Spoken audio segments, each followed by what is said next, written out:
Now, just before we move on to some real, chart examples, I do just want to go through sort of one last theoretical example, which is a bit more advanced. I was kind of hesitant of putting it in here just yet because I don't want to unnecessarily confuse you, specifically if you're kind of going through this for the first time.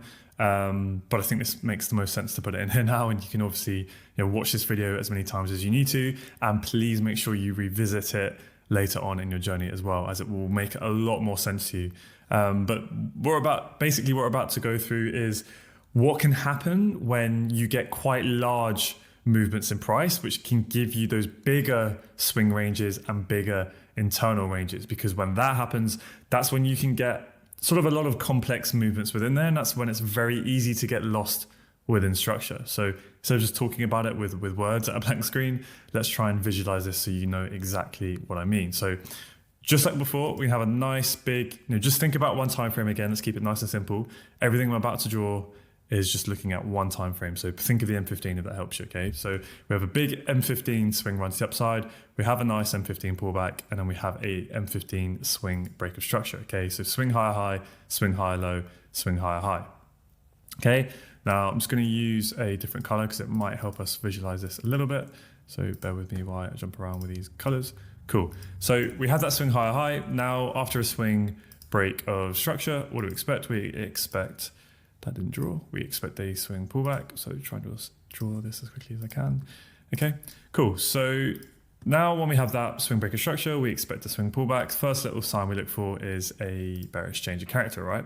So we get a little bearish chock, right? With a little, we look at the little candlesticks like we've been doing, and then we get that bigger pullback. Now this is what we've just been looking at in this lesson, is where we get those larger internal swings, right? So we get a lower low, internal lower high, internal lower low, internal lower high, and internal lower low. Okay, cool. Now let me change my little line again. Let's make this fun green. Cool. So now what we just looked at again in the previous example was if we get a little bullish change of character here, yes, that could be the first sign that the swing high low may be forming, and maybe we can get in long here, right, to then target this weak swing high. But what we have to be aware of is it may have just been a bullish chock, simply just to have this orange internal pullback, right? Just to come up to here and then to continue down, right? So we would get something like that, right? That's what we've just been looking at, okay? Or more specifically, we've said that we would get a little change of character here, then we look for the pullback up into here, and then once we get that bearish chock, right, we can then target this weak low, right? And that's absolutely true. But what can happen, like I was saying, when we get really big expansive price where it's quite volatile and there's a lot of room for these big swings, is it's not always just going to have a picture perfect pullback like this, right? And then we go. Sometimes you can have movements within it and it can all get a little bit complex. So this is kind of what I'm getting at here, is if we get this bullish change of character, right? And now we know we're probably at a minimum getting an internal pullback, okay? But within that, you can get these sort of internal swings of the internal swing, if that makes sense, right? The internal structure of the internal structure. This is what I mean where it gets a bit complex. Now, as price then pulls back up towards the internal lower high, right? And we expect this internal lower high to be strong, just from an internal perspective, right? Because it took out this low. And we're expecting that new internal lower high could form here, and we can take out the internal lower low there, right? So that's what we said. So then if we get a bearish chock up here, right? Now we can take out this low. Now, whilst that is true, this is kind of, a bit more of an advanced thing you need to think about when we get this sort of price action, is that it's not until this low goes that really we had that solid confirmation that that larger orange low is going to go, okay? Because what can happen is we could have just bearish chocked just to have this green internal pullback, right? The internal structure of the internal structure, just to come down and mitigate this internal of the internal higher low. All right, I appreciate it's a bit of a mouthful, but hopefully when I draw it out, it'll make a bit more sense. And then if we get a bullish chock from here, now we know that it's likely this high is weak, this internal of the internal high, right? And now we can, expect this high to be run. So that's why if, we're looking at these internal swings like this, right? Internal lower high, internal lower low, and an internal lower high, but then we're expecting that to go, which is fine, right? And we get our bearish change of character. But then if suddenly, again, we'll get into this when we look at supply and demand, but then say like we've had our bearish chock, we think that new internal lower high is formed to continue that movement. But now if price comes back up to here and we short, this can play out, but it's a lot lower probability because that bearish chock was likely just to have that internal pullback down to this low, right? Higher high, higher low, higher high. We've come in, we've chopped.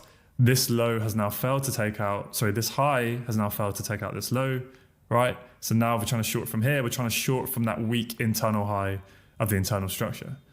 Okay, so this is where price can get very confusing if you're not used to this, because it's the fractal nature of price action, right? We have the larger overall swing. Then within the swing structure, we have the internal structure, okay, which would be this movement here. So that's our internal low at the moment. And this is our internal high at the moment. But then within that, we have the green structure, okay? So maybe it'll be helpful if I move this to something like that, right?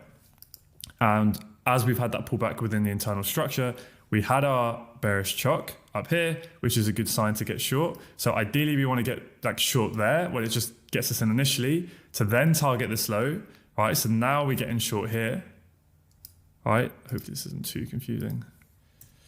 Should I get rid of that orange line? All right, so if we can get a little chock and then get in straight away, then as price comes down to this low, we can then remove our risk, okay, as it comes into this low. Because then if it fails to break this green low, right, and then we get a bullish change of character here, right, now this high has failed to do its job. It's failed to take out this low. So now it's likely weak. Not always, but it's very likely weak. So we don't really now want to be shorting here. We want to already have been tagged in. Then we can target here, because then if it doesn't break and it starts to pull back up, right, it gives a bullish chock, we can remove our risk, okay? We'll talk about how to do this later in the course, but that's why. Whereas if you're not already in the trade, but then you leave your order on, right, and then price comes down and gives us that bullish chock, it fails to take out the green low, this green high is then weak, right? And this is where people can take a lot of losses, not understanding kind of that fractal nature of price action. So again, I appreciate it's a bit confusing. So let's just try and talk through it. Hopefully the colors kind of help a little bit. But yeah, watch this as many times as you need, okay? So we have the swing breaker structure in blue, right? This is all one time frame, don't forget. This is just what can happen when you have big movements in price, and then you can get loads of, fractal complex structure within it, okay? So we have our swing movement to the upside. We then start to have that swing pullback, okay? So I actually make this blue. This whole leg is that swing pullback, okay? Cool. So then, let's get this back to orange. So then we have those larger internal swings, right? Which is this orange section. So then we're within, at the current point in time, we are within the internal high and this internal low, okay? We then got a bullish change of character to get that internal pullback, where we're expecting that internal high, right? That next lower high to then give us another movement down, okay? But within that internal leg, we have another internal leg, right? So this green structure is the internal structure of the orange internal structure, if that makes sense. Okay, so then as price pulls back up towards this level here, right, we have a nice supply level within here, we can look to catch ideally that next internal lower high, the orange line, and we want to catch that next internal orange leg to the downside.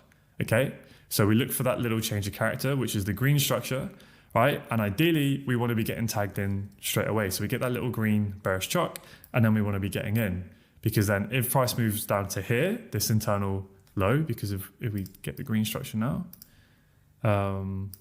at this point, the internal structure of the internal structure is bullish. So as it comes down, if this low doesn't go, and then it gives us that bullish chock, right? Now it's likely this green high is weak. And that's why we don't want to be, then trying to short against that, because it's likely this high is going to get run because this green high failed to take out the green low. Okay, the green internal low. And that's where people take losses.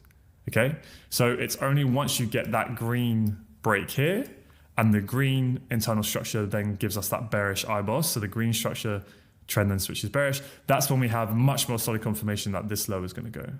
Okay, so you can see how it gets a bit confusing. This typically happens when you get those much larger swings in price. And that's when you then need to have that kind of skill set to recognize the different fractal portions within each leg. Okay, so I appreciate this will be very confusing if you're going through it for the first time. So do not worry if this part is going over your head. Do not worry, come back to this. But for those of you who are a bit more advanced or have worked your way through, this is kind of something you really want to kind of try and wrap your head around now. Okay, we'll go through some chart examples, and hopefully it will make a bit more sense. Okay, and I'll also try and put a diagram in below in the notes and try and draw it a lot neater so you can really see here what's going on. But okay, so I've just drawn up a bit of a neater example, as I appreciate all of those drawings can get a little bit messier. So hopefully this is a little bit cleaner to visualize. But like I was just saying, we have our swing break of structure. We expect our overall swing pullback. Remember, this is all one time frame for now, just to keep things as simple as possible, right, as we can. We then have that bearish change of character, right? So the M15, it's an M15 chock, let's say. The M15 then pulls back and it gives us those larger internal swings where we then get each break of those either internal high or low, we call an IBOS, right? And then we continue that bearish internal movement to the downside, okay? Now we get a bullish M15 change of character and that gives us potentially that next orange pullback, right? So between the internal high and the internal low. But when you get big price movements, right, when it's quite a big range we're working within, very often then you can get the green movement, which we're seeing here, right, which is like the internal swing of the internal swings, okay? So this green movement is simply the internal pullback, right? The orange internal pullback, right? Cool. So as we come up towards this, let's call it a strong internal lower high, we expect that to hold and we expect another lower high to form to potentially get one, another leg, another orange internal leg to the downside, right? To give us that next internal break of structure. Basically just continuing on the overall swing pullback, right? Into a deeper level down here. That's what we expect as it comes up into that strong internal high. Okay, so then what we can look for is we don't have to, but we can look for another bearish M15 chock up here to signal that this strong high is holding, right? And then we can potentially look to target this low. Okay, and what we said before is that once we get that bearish chock, this low is now ready to be targeted. Now, again, whilst that is true, the next level of understanding is if we can see that there's like kind of those larger internal swings of the internal price action, then what can often happen is price can come down to here, right? And if this low doesn't go, this internal low of the internal structure, right? And we get this scenario here where it gives us a bullish chock. At that point, that's a very good signal that this green internal of the internal high is now weak. And we can expect that this is probably going to continue, this green movement here, if we get a bullish chock, and then we're going to see that, right? And then that's when we don't want to be shorting necessarily from this high here. So that's the scenario in which this continues, right? If it comes down, this low holds, and then we get the bullish change of character like we did here, right? We chock, and then we continue up. That doesn't need to be there, okay? All right, so that's the bullish scenario where we can then potentially avoid taking shorts, or we can more aggressively manage any positions, or if you're super aggressive, right, you could potentially look to buy this. Okay, I mean, it's not super aggressive because it's pro the swing trend, but this is just when you can really bring that understanding to your next level. If you want to be a more aggressive trader, if you want to get into more potential trades, or if you simply want to boost your strike rate, right, whereby if we get this bullish chock here and this low holds, then we know we don't necessarily want to short from here, right? Because it's lower probability because we assume that high is then going to be weak. Okay, things like that, right? It's just about information. Depending on how you want to incorporate that into your own trading is going to be down to you, but it's about having that deeper understanding of price and reading what's going on and understanding, potentially why you've taken a loss or where you could have managed a trade better. Now, in terms of definitions and how we're going to label things, because I appreciate there's a lot of variables and it gets confusing when you're saying the green price action is the internal price action of the orange price action, which is the internal price action of the swing, right? But that's just the reality of trading. It can get complex, especially when you have these big ranges. So for me personally, I'm still going to classify that as an IBOS as well as this. So this would be the, if price came down and took out this low, this would be the orange IBOS essentially, right? The break of the orange internal low.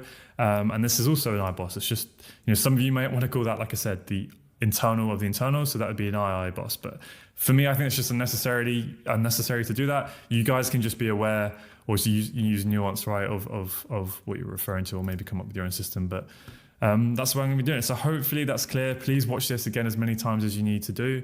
And yeah, there's not really too much I want to add at this stage to make it unnecessarily confusing, but hopefully if you can understand the concept of what's going on here and what a change of character means, but then where it is in relation to what current range you're within. So within the swing range, within the orange internal range, and then within the green, which is the internal of the internal range. And then obviously you could then, within here get swing movements like this, right? and then you get a chock, but then maybe that's just to have a pullback up to this high here and then continue down, right? And that's where price action can just get fractal and fractal and fractal. It's just within, patterns within patterns within patterns within patterns, depending on how deep you want to go. So although I said this is all one time frame, this is exactly the same way, and you could interpret these as all different time frames, right? The blue could be the 4 hour, the orange could be the M15, the green could be the M5 or the M1, right? But you can also see this all on one time frame when we get those big, larger swings in price. Okay, I'll leave that there. Hopefully that makes sense. And now I promise we will go and actually look at some real live trade examples. But the other thing I want to remind you of is when we get onto order flow as well, that will really help to visualize this even more, which is basically looking at the exact same thing we've gone through, but we can visualize it with sort of supply and demand ranges, okay? And it might just be a little bit easier to wrap your head around, but we kind of need to think about it from a market structure standpoint first. And the one caveat, or not caveat, but the one thing I'll leave this on, if you ever get confused, swing structure is king, okay? So always think about structure in terms of importance. Swing structure is the most important structure, okay? It's going to hold the most weight, right? Then the orange structure would be sort of the next level down, and then the green structure, okay? So orange is going to be stronger than green, and blue is going to be stronger than orange, if you think about it that way, right? Swing structure is key. So if you're ever getting confused and you're ever getting lost and price action is getting messy, delete sort of all your analysis on all of this on a live chart, go back to, okay, where's my swing high, where's my swing low, and just know what swing range you're within, right? And then start from there, okay? If you ever get lost in this, and then just stay out of all of this. This is just a bit more advanced when you really want to drill into it and have a deeper understanding, okay? But if you're confused, just know that's your swing high low. We want to be looking for buys that are well priced, and that's the way in which we're trying to trade, okay? You don't have to worry too much about all of this just yet, or ever. If you don't want to, right, you can keep it nice and simple.